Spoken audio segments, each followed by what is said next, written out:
Today I'm going to read a story called Spot's Windy Day. Author Eric Hill. One windy day, Spot went out to fly his kite. "See you later, Mom," he called to Sally. "Don't get blown away, Spot," said Sally.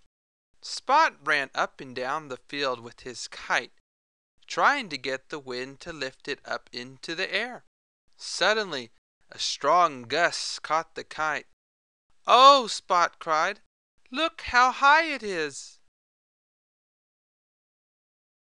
"Then oops!" said Spot. "How did that happen?" His kite had landed in a tree. Spot looked up at it.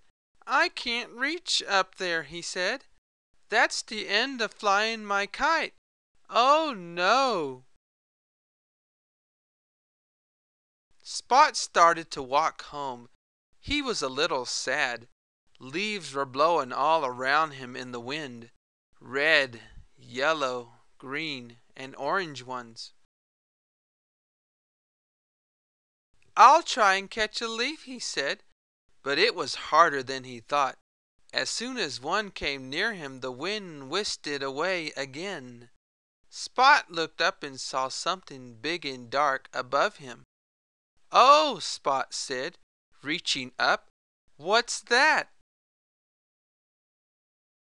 It blew here and there. It came lower and lower, and whoosh! It landed right on Spot's head and covered his eyes.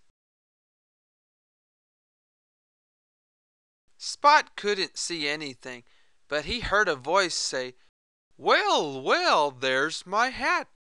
Spot pulled on the sides of the hat, and someone pulled on the front. Pop!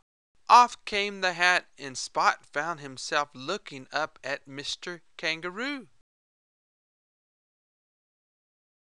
"Thank you, Spot. You saved my best Sunday hat." "It was nothing," said Spot. "I wish I could do something for you, Spot," said Mr. Kangaroo. "You can," said Spot. "My kite is stuck up in the tree. Can you reach it?" "Certainly," said Mr. Kangaroo. He jumped up and knocked the kite down to the ground. "Wow!" said Spot.